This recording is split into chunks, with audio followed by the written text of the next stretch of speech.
Hello students, कैसे हैं आप सब लोग। आई होप सब लोग अच्छे होंगे और आप देख रहे हैं मेरा यूट्यूब चैनल जहां पर मैं बीएससी, एमएससी और इंजीनियरिंग मैथमेटिक्स पढ़ाता हूं, जिसमें से हमारा जो टॉपिक चल रहा है वो है स्पेशल फंक्शन का हाइपरज्योमेट्रिक फंक्शन।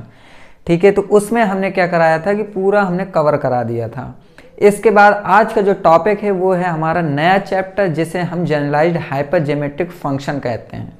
तो इसे समझने से पहले आपको हाइपरज्योमेट्रिक फंक्शन आना बहुत ज़रूरी है, क्योंकि हाइपरज्योमेट्रिक फंक्शन के फॉर्मूला, उसका सब तरीका, किस तरीके से फॉर्मूला हम अरेंज करते हैं और क्वेश्चन में किस तरीके से लगाते हैं, वो सब चीज़ें हमको आनी चाहिए, जिससे कि इसमें कोई प्रॉब्लम ना हो आपको। ठीक है, तो सबसे पहले आप जाइए, आई टैब दिख रहा है, आई टैब में जाइए, वहाँ पर प्लेलिस्ट बनी हुई है। प्लेलिस्ट में काफ़ी अच्छे से सीक्वेंस बाय सीक्वेंस मैंने वीडियो डाली हुई हैं, तो आप जाइए और क्वेश्चन पहले सॉल्व कर लीजिए और वीडियो पूरा देख लीजिए, जिससे कि आज का जो लेक्चर है वो आपको काफ़ी अच्छे से समझ में आ पाए। तो चलिए स्टार्ट करते हैं। उससे पहले आप लाइक, शेयर और सब्सक्राइब कर लीजिए, जिससे कि मुझे भी अच्छा लगे और आप क्लासमेट्स को या फ्रेंड्स को, अपने फ्रेंड्स को वीडियो सेंड कीजिए, जिससे कि वो भी इस लेक्चर का फ़ायदा उठा पाएँ। ठीक है, तो चलिए स्टार्ट करते हैं।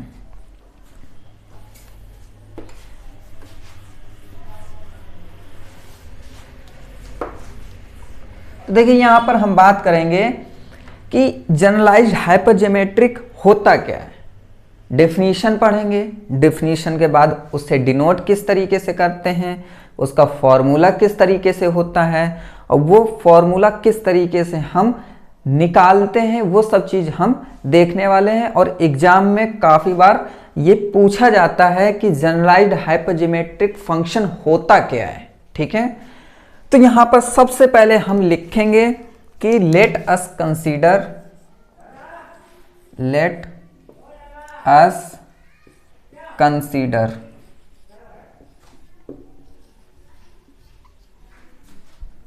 ए power series.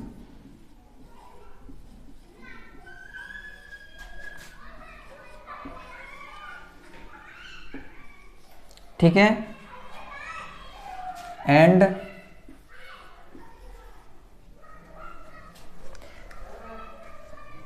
Having p parameter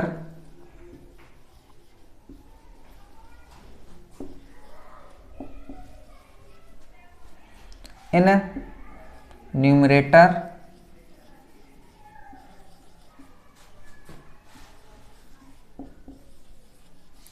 and q parameter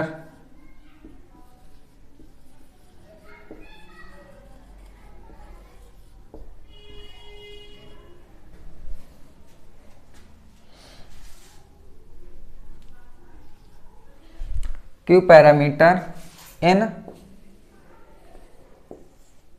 denominator।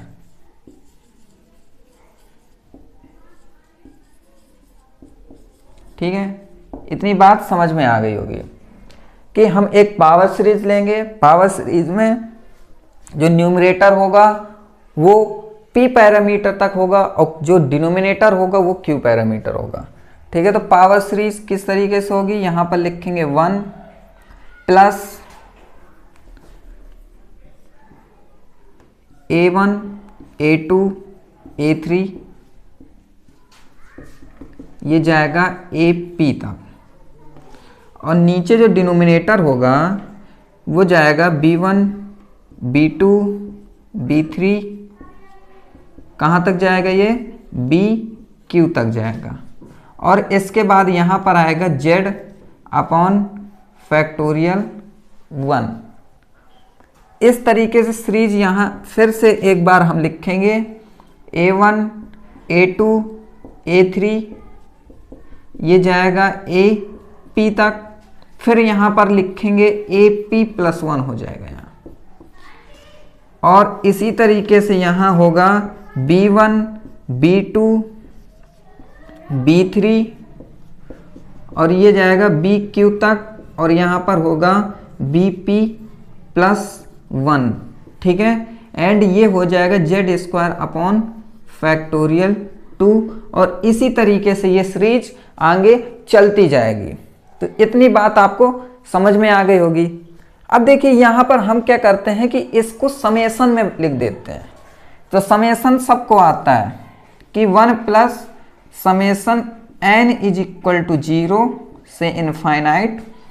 फिर यहाँ पर हम लिखने वाले हैं कि ये हो जाएगा हमारा पाई, ठीक है, यहाँ हो जाएगा pi i is equal to 1 से p, इतनी बात। फिर i इज इक्वल टू 1 से p, फिर यहाँ पर हो जाएगा ai n अपॉन पाई, फिर होगा j इज इक्वल टू 1, ठीक है, से q, ओके। फिर यहाँ पर हो जाएगा कि bj, फिर यहाँ हो जाएगा n और ये चला जाएगा z की power n upon n factorial, ठीक है। तो इतनी बात सबको समझ में आ गई होगी। तो अब इसके आगे बढ़ते हैं और लिखते हैं कि ये जो सीरीज है ना, ये सीरीज हमारी कन्वर्जेंट सीरीज होती है। और ये सीरीज जब तक कन्वर्जेंट नहीं होगी तब तक ये फंक्शन नहीं बनेगा, ठीक है। तो हम ये लिखेंगे कि दिस सीरीज इज कन्वर्जेंट, ठीक है, to the function. This series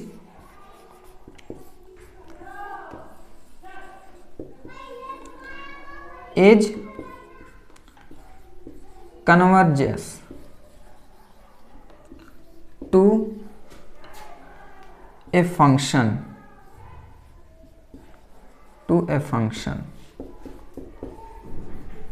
then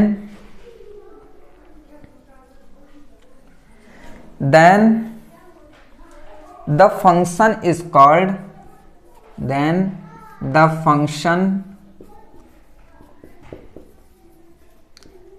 called hypergeometric, generalised hypergeometric, ठीक है, जनरलाइज्ड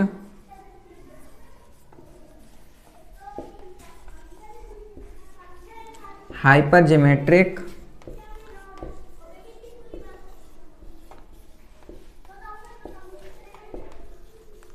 फंक्शन, ठीक है। जिसको नहीं अगर दिख रहा है नीचे तो आप, मैं बोलता जा रहा हूं तो आप लिख सकते हो, ठीक है। एक बार मैं चेक कर लेता हूं दिख रहा है कि नहीं। चलो दिख रहा है, ठीक है। तो यहां तक हमारी बात हो गई कि अगर ये सीरीज कन्वर्जेस है तो हम कह सकते हैं कि ये जो फंक्शन होगा, ये फंक्शन हमारा जनरलाइज्ड हाइपरजेमेट्रिक फंक्शन होगा, ठीक है। अब इतनी सी बात आपको समझ में आ गई। अब देखिए इसको हम देखेंगे कि ये डिनोट किस तरीके से करते हैं, क्योंकि हमें डिनोट भी तो आना चाहिए ना, है ना। क्योंकि जब भी क्वेश्चन देगा तो क्वेश्चन क्या देगा कि हाइपरजेमेट्रिक फंक्शन भी होगा, दे सकता है, हाइपरजेमेट्रिक फंक्शन भी होगा, जनरलाइज्ड हाइपरजेमेट्रिक फंक्शन भी आ सकता है। तो जब तक हम डिनोटेड नहीं कहेंगे कि ये डिनोट इस तरीके से करते हैं तो हम पहचान भी नहीं पाएंगे ना कि किस तरीके से वो हाइपरजेमेट्रिक है कि जनरलाइज्ड हाइपरजेमेट्रिक है।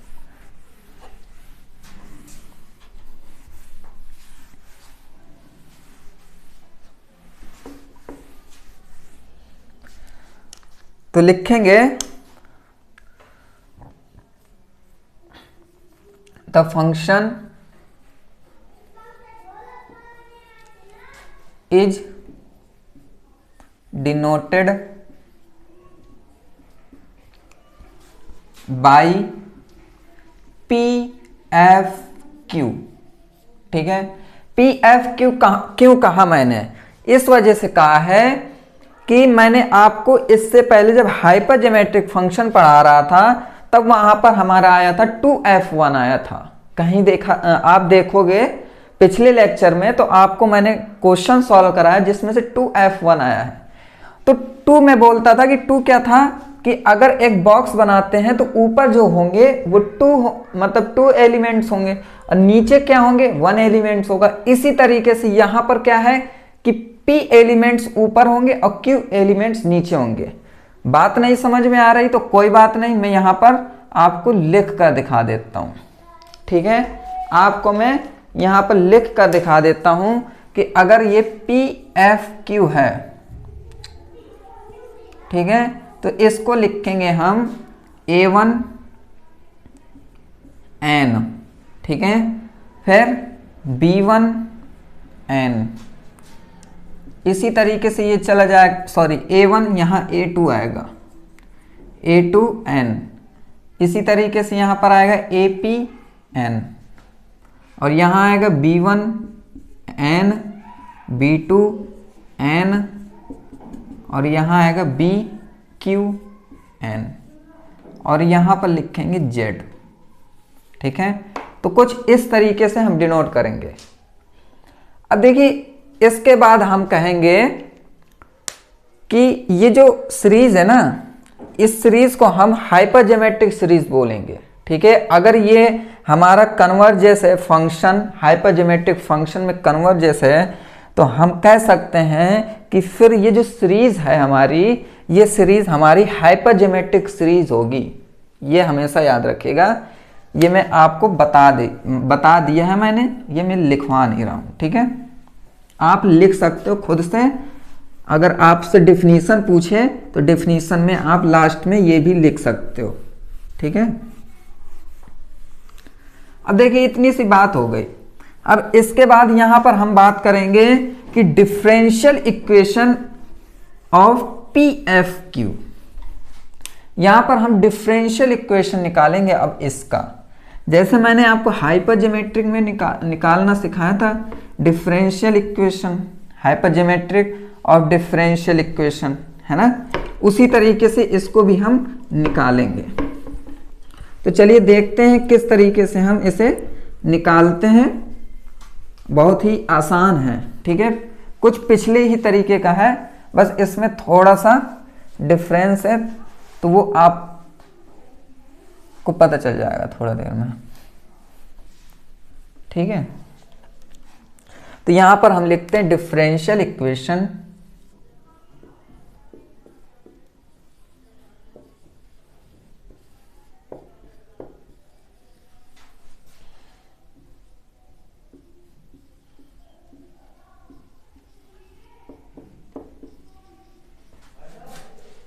ऑफ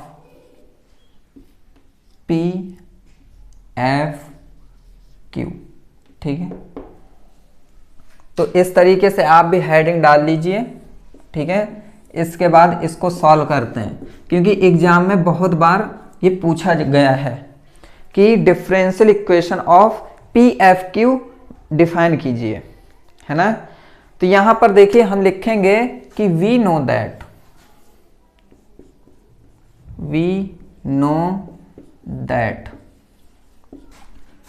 डिफरेंशियल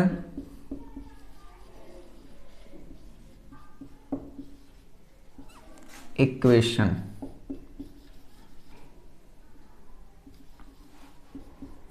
अब देखिए, यहां पर मैंने क्या लिखा है कि हम जानते हैं कि डिफरेंशियल इक्वेशन, है ना, for the hypergeometric function, for the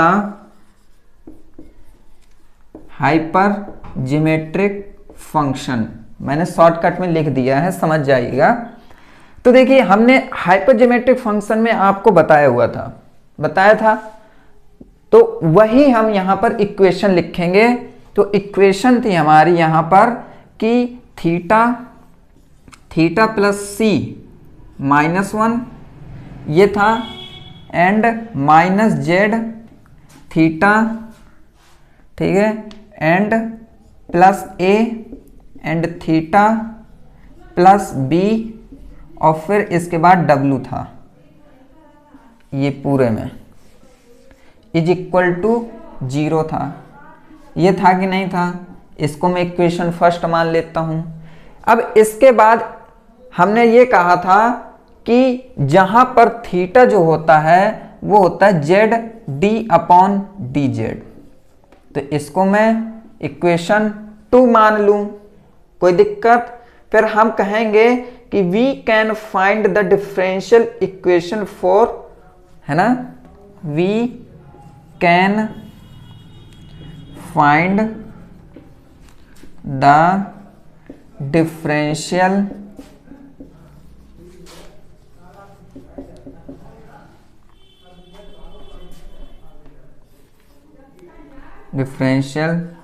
equation 4, ठीक है। पी एफ क्यू, फिर यहां पर लिखेंगे A1 A2 A1N A2N, ठीक है। यही हम लिखेंगे यहां पर। फिर ये जाएगा हमारा कहां तक, ये जाएगा हमारा APN तक, बताया था मैंने। फिर यहाँ पर B1N B2N, ठीक है। फिर यहाँ तक जाएगा BQN तक जाएगा और ये Z हो जाएगा। तो हमें कुछ इसी चीज़ का फाइंड करना है ना, तो अब हम फाइंड कर सकते हैं इसको, ठीक है। तो इसको किस तरीके से फाइंड करेंगे वो हम देखने वाले हैं। अब ये क्या है, ये हमारा W के इक्वल है। किसके इक्वल है, W के इक्वल है। तो इसको अब हम यहां से लिखते हैं,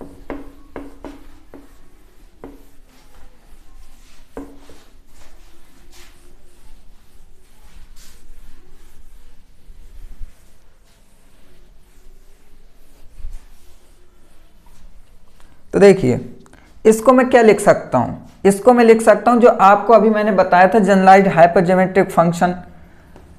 तो इसको लिखूंगा W is equal to summation M is equal to 0 से इनफाइनाइट, ठीक है। फिर इसको M इज इक्वल टू 0 से इनफाइनाइट हो गया। फिर इसको हम लिख सकते हैं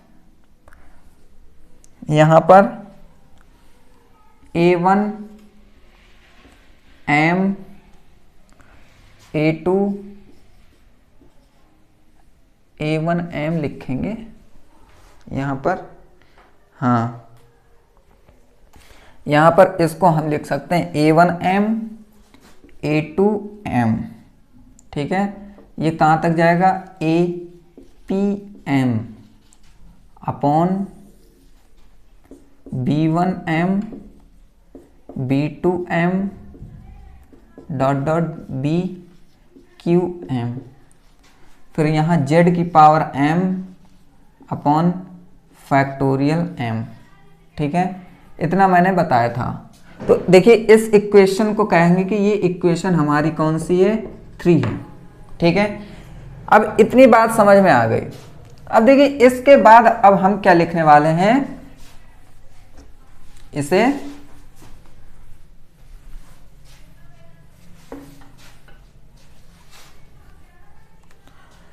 तो देखिए इसको, अब ये इक्वेशन 3 हो गया, 2 हो गया, 1 हो गया। इसके बाद आप देखोगे कि यहां पर मैं अगर लिख दूं कि Z थीटा Z की power M is equal to, है ना, M Z की पावर M, ठीक है। ये हम लिख सकते हैं, लिख सकते हैं कि नहीं लिख सकते, मैंने बताया था पहले भी। तो इसको इक्वेशन हम लिख लेंगे, कौन सा हो गया, 3rd, ये हो गया 4th, ठीक है। अब देखिए यहां पर हम इसको अगर theta plus BJ, okay, theta plus BJ -1 omega, ठीक है। अब यहां पर देखिए Z आया है, तो मैं यहां पर लिखूंगा इसको पाई J इज इक्वल टू 1 से Q तक, ठीक है। इतनी बात समझ में आ गई। अब मैं इसको क्या लिख सकता हूं, देखिए यहां पर इसको मैं लिख सकता हूं, पहले तो लिखूंगा थीटा को M भी बोल, theta is equal to M है कि नहीं है, तो यहां पर लिखेंगे पहले तो कि M, ठीक है। M लिखने के बाद यहां पर M प्लस BJ -1 और यहां पर पाई लग जाएगा, J इज इक्वल टू 1 से Q। इतना क्लियर हो गया। अब देखिए W की वैल्यू क्या है, W की वैल्यू ये है कि नहीं है, और इसको हम क्या बोल रहे हैं, इसको बोल रहे हैं ये, ठीक है, ये बोल रहे हैं। तो यहां पर देखिए इसको लिख सकते हैं summation m is equal to 0 से इनफाइनाइट।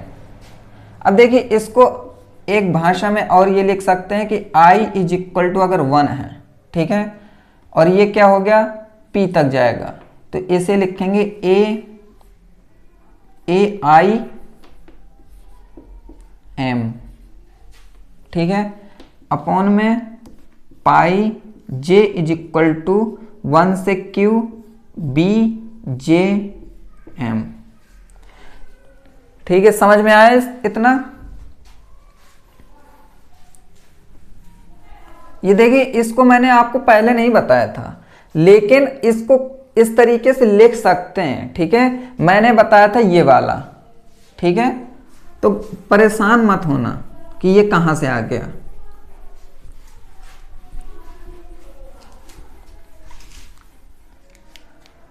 अब देखिए इसके बाद अब हम इसको लिख सकते हैं यहां पर, ये देखिए m का फंक्शन ये भी है, m का फंक्शन ये भी है, ठीक है, सब m के फंक्शन हैं यहां पर।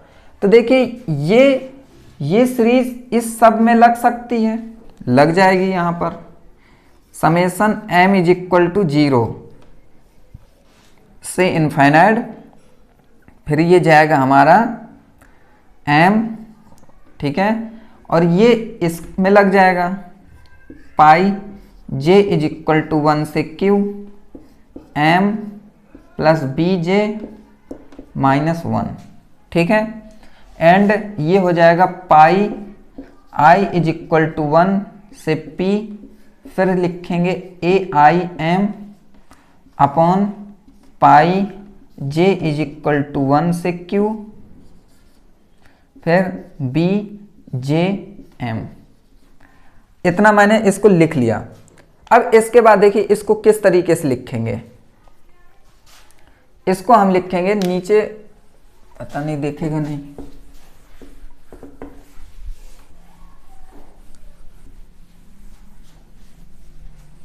तो यहां पर देखिए ये हो गया summation m is equal to 0 से इनफाइनाइट।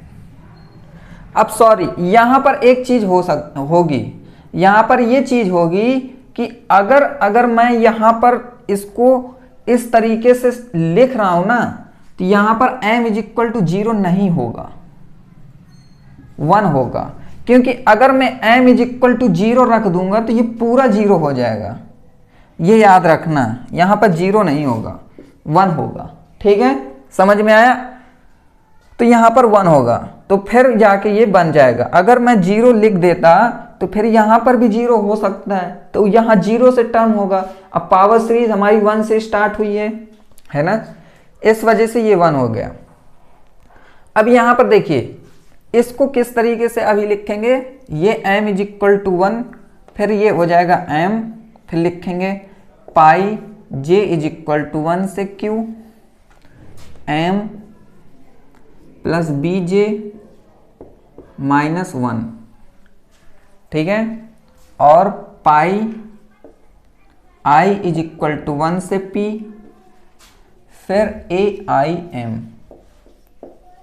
अब यहां पर देखिए इसके नीचे क्या आएगा, इसके नीचे थोड़ा सा चेंजमेंट करने वाले ये हैं हम, कि देखिए अगर इस तरीके का है, मैंने फैक्टोरियल फंक्शन बताया था कि अगर मैं इसको इस तरीके से लिख दूं कि ये हो जाए हमारा पाई j इज इक्वल टू 1 से q, ठीक है, और ये मैं लिख सकता हूं B J plus m minus 1, ठीक है।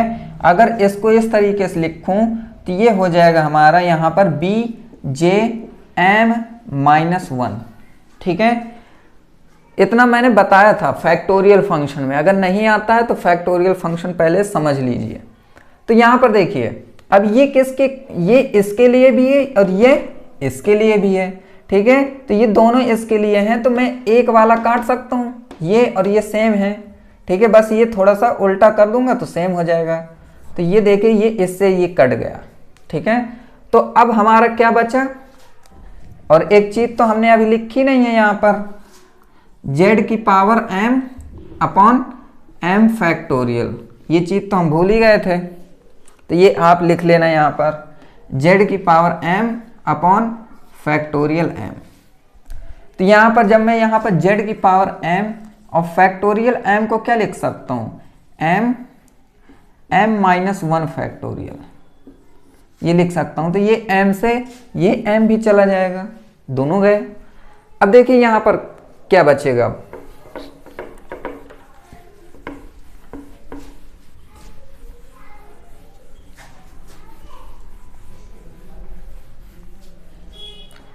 यहाँ पर हमारा बचा है summation m is equal to 1 से infinite pi j is equal to 1 से q।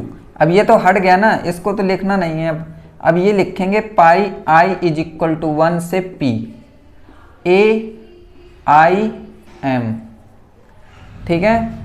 और अब यहाँ पर ये भी चला गया, तो यहाँ आप 0 लिख सकते हैं, ठीक है। इसके बाद यहाँ पर ये हो गया z की पावर m हो गया, और नीचे हो जाएगा हमारा पाई j इज इक्वल टू 1 से q, फिर b j m, और यहाँ पर हो जाएगा m माइनस 1, और ये m माइनस 1 है यहाँ भाई, ठीक है। अब देखिए यहाँ पर m माइनस 1 है हमारा। अगर मैं यहाँ पर m की जगह m प्लस 1 रख दूँ, m की जगह m प्लस 1 रख दूँ, तो कोई प्रॉब्लम नहीं होगी, ठीक है। जहाँ जहाँ m है वहाँ m प्लस 1 रख देते हैं। तो summation m is equal to 0 से इनफाइनाइट, ठीक है।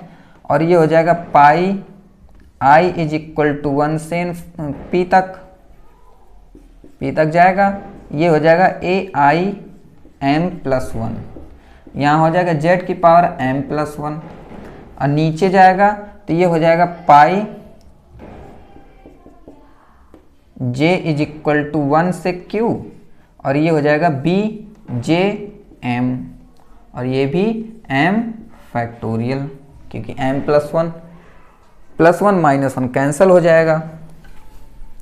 अब देखिए यहाँ पर ये चीज कि जब इसको अगर हम सॉल्व करेंगे तो अब ये m प्लस 1 है, ये भी m प्लस 1 है, तो अब m प्लस 1 को किस तरीके से लिख सकते हैं, जैसे हमने इसको चेंज किया था उस तरीके से अब इसको फैक्टोरियल फंक्शन की हेल्प से चेंज करते हैं यहाँ पर। तो ये हो जाएगा summation m is equal to 0 से इनफाइनाइट, ठीक है। अब देखिए इसको क्या लिख सकते हैं, यहाँ पर हम लिखेंगे पाई i इज इक्वल टू 1 से p, और इसको लिखेंगे हम a, ठीक है, i प्लस m, ये हो गया a i प्लस m, और यहाँ हो जाएगा a i m, ठीक। फिर इसके बाद z की पावर m, और z एक बाहर आ जाएगा, यहाँ रख सकते हैं। और नीचे देखिए ये सेम रखा रहेगा, पाई j इज इक्वल टू 1 से q, और ये हो जाएगा b j m और m फैक्टोरियल। इतना क्लियर हो गया। अब यहाँ पर देखिए, यहाँ पर हम देखने वाले हैं कि इसको अब लिख सकते हैं यहाँ पर कि इसको अरेंज कर लेते हैं। पहले तो z हो गया पाई i इज इक्वल टू 1 से p, ये हो गया ना। इसको मैं अब क्या करता हूँ, ये अलग कर लेता हूँ, ठीक है। एक यहाँ पर z भी अलग हो गया, पाई i इज इक्वल टू 1 से p, एक a i प्लस m, एक इसका है ये और एक इसका है, तो इसको भी मैं अलग कर लेता हूँ। तो सबसे पहले तो मैं यहाँ समेसन लगा लूँ इनफाइनाइट, फिर यहाँ पर लिख लूँ पाई i इज इक्वल टू 1 से p, फिर इसके बाद a i m और z की पावर m, ये लिखूँगा, और यहाँ पर लिख लूँगा पाई j इज इक्वल टू 1 से q, और ये लिख सकता हूँ b j m और m फैक्टोरियल।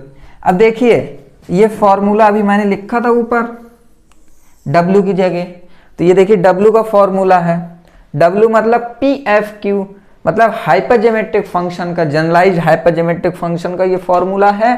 तो ये W के इक्वल था, इसलिए मैं अब इसकी जगह क्या लिखने वाला हूं, W लिखने वाला हूं। तो अब यहां पर हम लिखने वाले हैं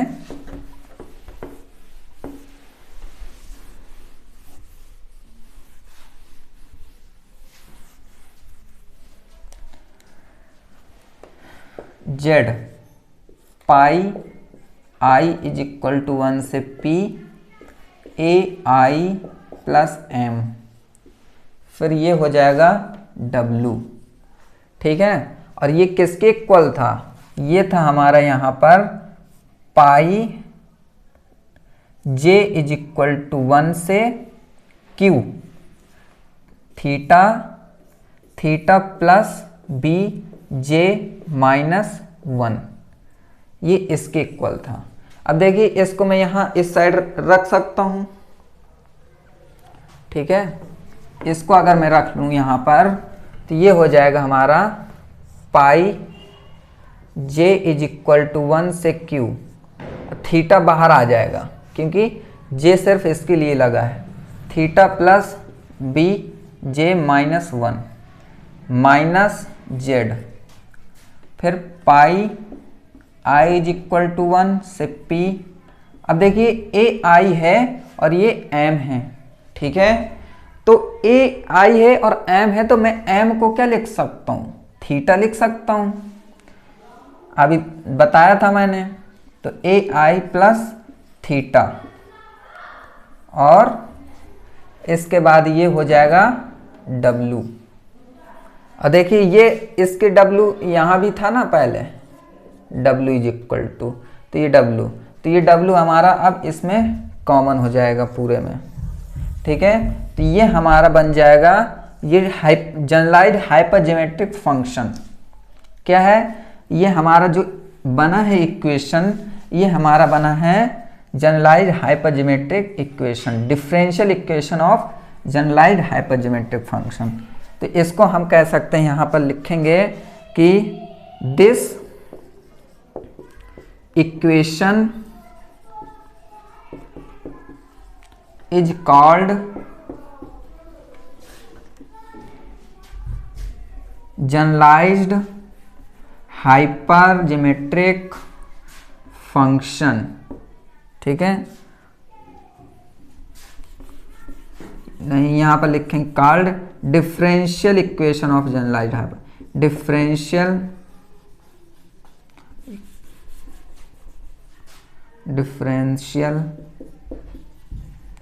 equation of generalised hypergeometric function, ठीक है। तो ये हमारा इक्वेशन हो गया, ठीक है। तो इतनी बात आपको समझ में आ गई होगी, ओके। तो यहां पर कोई प्रॉब्लम नहीं हुई होगी, ठीक है। तो देखिए सबसे पहले हमने बात की जनरलाइज्ड हाइपरजेमेट्रिक फंक्शन होता क्या है, उसकी डेफिनेशन हमने समझा, डेफिनेशन समझा, फॉर्मूले समझे, फॉर्मूला समझने के बाद उसमें हमने फिर एक क्वेश्चन लिया जो ये हमेशा एग्जाम में पूछा जाता है, क्वेश्चन भी कह सकते हो या तो आप फॉर्मूला कह सकते हो, क्योंकि दोनों तरीके से पूछा जाता है, ठीक है। तो अगर वो पूछ रहा है कि आप प्रूफ करो differential equation of P F Q या जनरलाइज्ड हाइपरजेमेट्रिक फंक्शन, तो आप इस तरीके से प्रूफ कर सकते हो, ठीक है। तो अगर वीडियो पसंद आ रही है तो फिर हमारा चैनल सब्सक्राइब जरूर कर लीजिए, जिससे कि आपको आने वाली सारी वीडियो आपको करंट की सब मिलती रहें, ठीक है। तो चलिए आज के लिए इतना ही, मिलते हैं नेक्स्ट लेक्चर में नए टॉपिक के साथ। तो चलिए आज के लिए goodbye and thank you very much.